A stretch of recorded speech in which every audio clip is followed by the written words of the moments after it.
தேர்தல் முடிவுகள் 2024 முக்கிய செய்திகள்.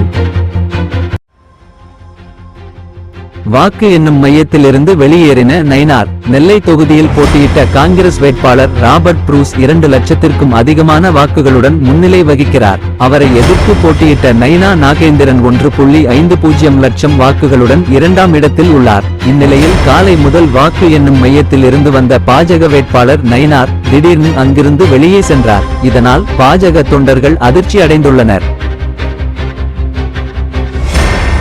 சந்திரபாபு நாயுடுவுக்கு காங்கிரஸ் அழைப்பு. ஆந்திராவில் சந்திரபாபு நாயுடு தலைமையிலான தெலுங்கு தேசம் கட்சி மீண்டும் ஆட்சி அமைக்கும் நிலையில் காங்கிரஸ் கட்சி அவருக்கு அழைப்பு விடுத்துள்ளது. இந்தியா கூட்டணி 220க்கும் மேற்பட்ட தொகுதிகளில் முன்னிலையில் உள்ள நிலையில் தெலுங்கு தேசம் கட்சிக்கு அழைப்பு விடுத்துள்ளது. இதேபோல் காங்கிரஸ் நிதிஷ்குமாருக்கு அழைப்பு விடுத்துள்ளதாக கூறப்படுகிறது.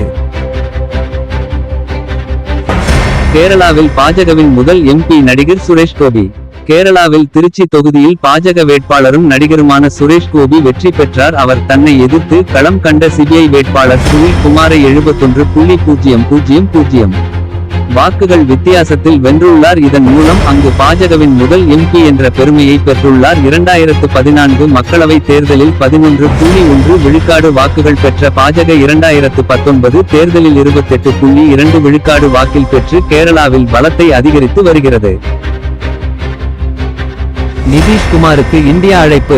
ஐக்கிய ஜனதா தொலைக்கட்சியின் தலைவர் நிதிஷ்குமார் உடன் தேசிய வலை காங்கிரஸ் சரத்குமார் தொலைபேசி வாயிலாக உரையாடி இருக்கிறார். அப்போது இந்தியா கூட்டணியில் இணைந்து கொள்ள நிதிஷ்குமாருக்கு அழைப்பு விடுத்திருக்கிறார் சரத் பவர். சந்திரபாபு நாயுடு நிதிஷ்குமார் இருவரையும் இணைத்து கொண்டு ஆட்சி அமைக்க இந்தியா கூட்டணி திட்டமிடுகிறது.